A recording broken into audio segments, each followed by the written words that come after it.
जय गुरुदेव। गुरु ने कहा था होगा हो जाएगा। गुरु का रूप अपनी दिव्य आँख में बसा लो, घाट पर बैठ जाओ और गुरु की मूरत इस तरह से हृदय में बैठा लो जैसे चकोर। गुरु का ध्यान कर प्यारे, बिना इसके नहीं छूटना। सूरत को सद पर बैठाकर गुरु खींचते हैं, बगैर गुरु के खींचे हुए नहीं होगा। गुरु ने कहा था होगा हो जाएगा। साधना तो एक निमित्त मात्र है, बाकी सब दया का काम है। आप नहीं करोगे हम करेंगे तो दया बेकार हो जाएगी। जल्दी कर दें तो तुम किसी काम के नहीं रहोगे। ले जाने वाला आपको आगे मिलेगा। जो परेशानी बाधा आएगी वह बताएगा, ले चलेगा, दिखाएगा भी। जब आप दरवाजे पर बैठोगे तो आपको पूरी मदद मिलेगी।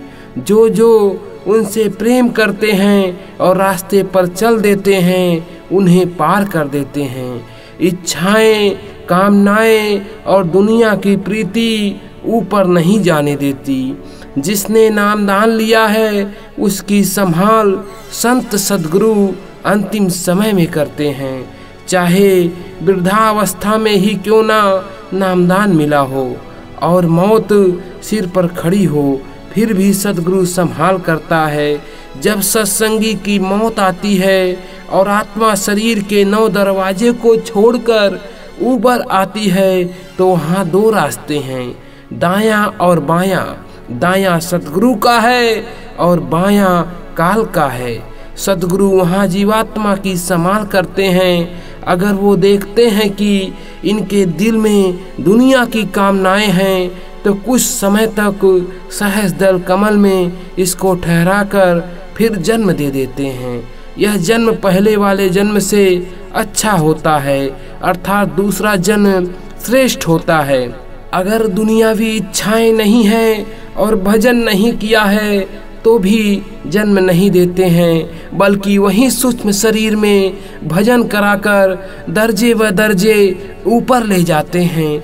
दुनिया को दुनिया में वापस लाने वाली इच्छाएं व कामनाएं दुनिया की प्रीति है। लोग खोज करेंगे, आगे बहुत बड़ी तकलीफ आ रही है।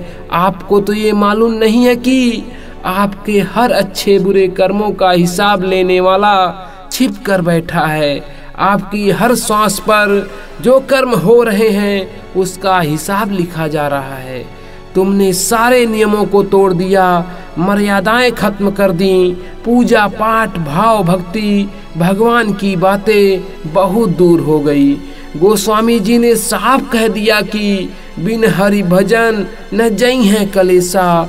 अभी क्या, अभी तो तुम अंडा मांस शराब कबाब की दुकानें खोजते हो, झूठ फरेब और चालाकी में समय गंवाते हो। लेकिन एक समय ऐसा भी आएगा कि लोग बाबा जी के एक एक शब्द पर लोग विचार करेंगे। भारत की क्या बात, विश्व के लोग भारत में मेरे साहित्य को पढ़ने और खोज करने के लिए आएंगे। वह समय इतनी अच्छाइयों का होगा कि लोगों को हैरत होगी। जब आवाज लगेगी तो कोयल के बच्चे सदा कौवों के घोंसले में पलते हैं। कोयल अपने अंडे कौवे के घोंसले में देकर पहाड़ियों की ओर चली जाती है।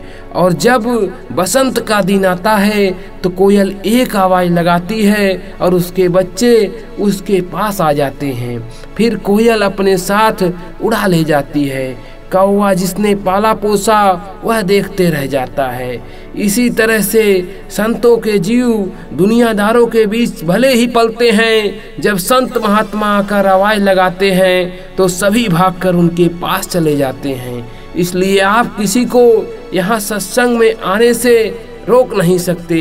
गुमराह करने की कोशिश आप कितने दिन तक करेंगे, इनको तो आना ही होगा।